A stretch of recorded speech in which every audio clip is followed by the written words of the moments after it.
चित्रा वाघ यांनी शरद पवारांवरती हल्लाबोल केलाय।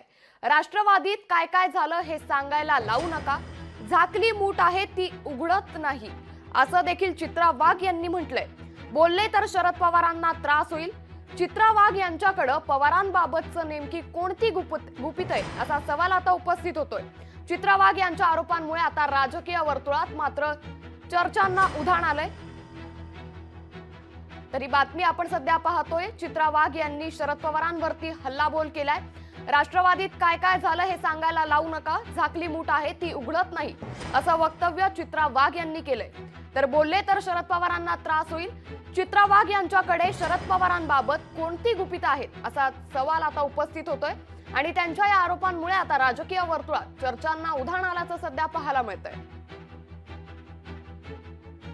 चित्रा वाघला एकही लाभाचं पद दिलं असेल तर त्यांनी सांगावं। शेवटचं 1.5 वर्ष महिला आयोगाचं सदस्य पद मात्र मला पक्षाने नक्की दिलं।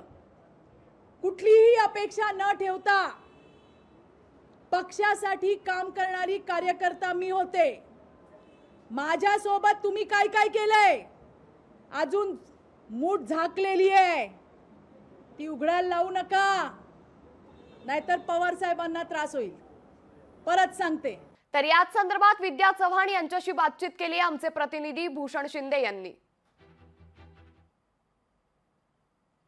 आपल्यासोबत राष्ट्रवादी काँग्रेस शरदचंद्र पवार पक्षाच्या प्रवक्ते आणि नेत्या विद्याताई चव्हाण। ताई, खूप सारं स्वागत।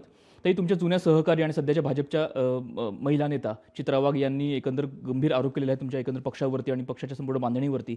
कसं पाहता या आरोपांकडे? त्यांचं म्हणणं आहे की मला काही पक्षाबद्दल बोलायला लावू नका, नाही तर अनेक जी रहस्य आहेत, जी गुपितं आहेत ती बाहेर येतील। कसं पाहता या आरोपाकडे? त्यांना म्हणा आमची रहस्य आणि आमची गुपितं नाही उघडी होणार, तुमची रहस्य आणि तुमची गुपितं एक्सपोज होतील। तुम्ही काय काय प्रकार करून सापशिडीने पुढती वरती राजकारणात आले, पदं मिळवले, मोठं होण्यासाठी तुम्ही काय काय करतात। कारण आमच्यासारख्या मेहनती महिला आहेत, चळवळीतनं वर आलेल्या आहेत। शरद पवार सारख्यांना म्हणजे पितृतुल्य आहेत म्हणून म्हणाली आणि आज तू शरद पवारांना काय म्हण शरद अली, अरे तुला हे माहिती आहे का, Birdman of India Salim Ali हे काय होते, त्यांचा अभ्यास किती होती, त्यांची जिज्ञासा काय होती आणि त्यांनी काय काम केलं आहे। आणि तू त्यांचं ट्विट टाकते, त्या पिंजऱ्यामध्ये तू एक एक लोकांना उभं केलेलं आहे, कोण कोण, विश्वंभर चौधरी, निखिल वागळे। अगं ह्या लोकांनी काय कामं केले आहे, त्यांचा अभ्यास काय आहे, तू थोडा अभ्यास तरी कर।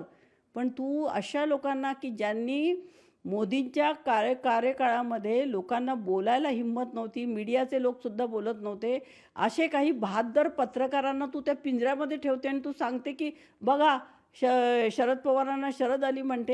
हे तुझ्या बुद्धीची कीव येते ग। तू शरद पवारांना एकीकडे पितृतुल्य म्हणते, सुप्रियाताई सुळेंवर बोलते, आता देवेंद्रजी करते, उद्या देवेंद्र फडणवीस यांनी शिव्या घालशील। त्यामुळे मी त्यांना सांगेल की तुम्ही सावध राहा अशा बाईपासनं, कारण ही काहीही बोलते, काहीही करते। तर भाजपच्या पक्षश्रेष्ठींनी याची दखल घेतली पाहिजे की ही बाई काय जे बोलते आहे ते भाजपला घातक आहे। तर अशा प्रकारे चित्रा वाघ यांनी आमच्या भानगडीत पडू नये अशा प्रकारे खोचक सल्ला हा विद्या चव्हाण यांनी दिलेला आहे। कॅमेरा विनोद नाईकसह भूषण शिंदे, लोकशाही मराठी, मुंबई। लोकशाही मराठी, ऐका, पहा, जागरूक रहा।